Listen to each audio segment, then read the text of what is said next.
High বন্ধুরা, আজকে সুমি কিচেনে একটা নতুন রান্না নিয়ে চলে এলাম। আজকে বানাবো থোড়। থোড় হচ্ছে কলা গাছের যে গোড়াটা থাকে, কলা হওয়ার পর কলা গাছটা তো নষ্ট হয়ে যায়, মরে যায়, তার জন্য তার থোড়টা কাটা হয়ে যায়। সেই থোড়টা আজকে রান্না করব।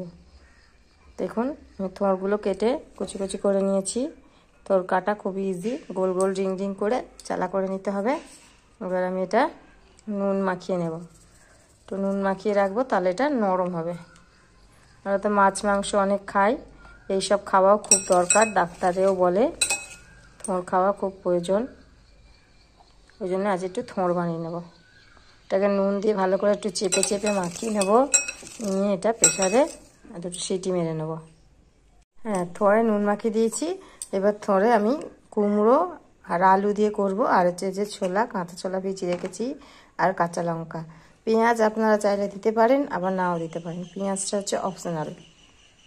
এবার আমি প্রেসারে দুটো সিটি মেরে নেব। বন্ধুরা, আমি একটা কড়া বসিয়ে দিয়েছি। কড়াতে আমি কাঁচা লঙ্কা ফোড়ন দিয়ে দিয়েছি, সাদা জিরে ফোড়ন দিয়ে দেবো। সাদা জিরে ফোড়ন দিয়ে দিয়েছি।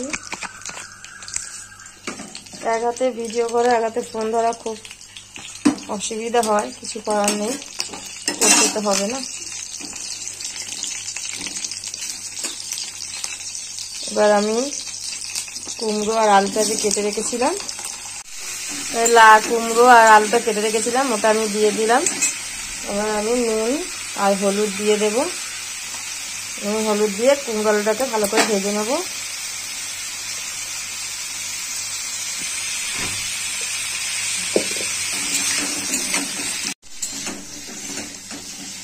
ভেজে নেবো এইভাবে।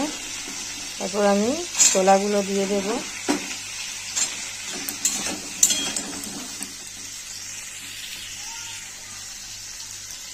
যে প্রেসারে সিটি মেরে রেখেছি ওটা, থোড়টাকে ওটা আমি খুলে নেব। থোড়গুলো দিয়ে দেবো এবার। থোড়টা দিয়ে দেবো। বন্ধুরা, আমি থোড়ের জলটাও দিয়ে দিয়েছি। এটা কিন্তু আমি ফেলবো না, কারণ থোড়ের জলটা খুব ভিটামিন।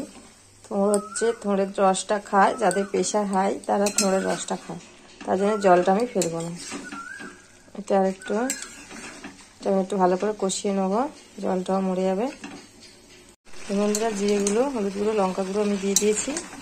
দিয়ে আমি এটাকে নেড়ে নিচ্ছি। এই জলটাতেই আলু কুমড়োগুলো সেদ্ধ হয়ে যাবে। এবার আমি একটু চিনি দিয়ে দেবো।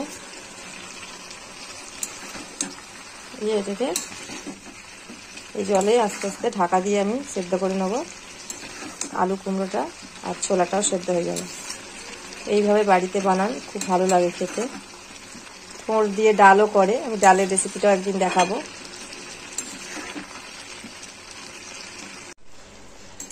এখন তরকারি জলটা অনেকটাই মরে গেছে, বললাম ওই জলটা টেনে নেবে। আমার কুমড়ো আলু সেদ্ধ হয়ে গেছে, কিন্তু এখন নামাবো না, এটা আরেকটু আমি মাখা মাখা করবো। থোড়টা তো এমনি সেদ্ধ করেই নিয়েছি, দেখুন সেদ্ধ হয়ে গেছে।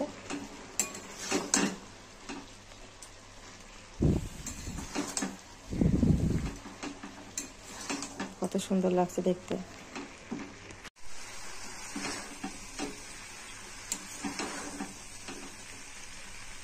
বন্ধুরা, এটা থোড়টা আমার রান্নাটা হয়ে গেছে। আমি এবার এটাকে গরম মশলা দিয়ে লাগিয়ে নেব।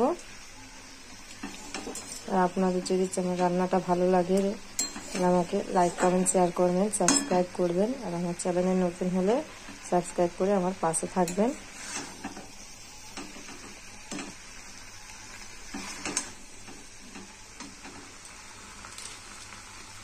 হচ্ছে এই মশলাটা দিয়ে দেবো, কারণ এটা হচ্ছে ম্যাজিক মশলা, সবজির মশলা, তাই জন্য আমি গরম মশলা না দিয়ে এটা দিয়ে দিলাম।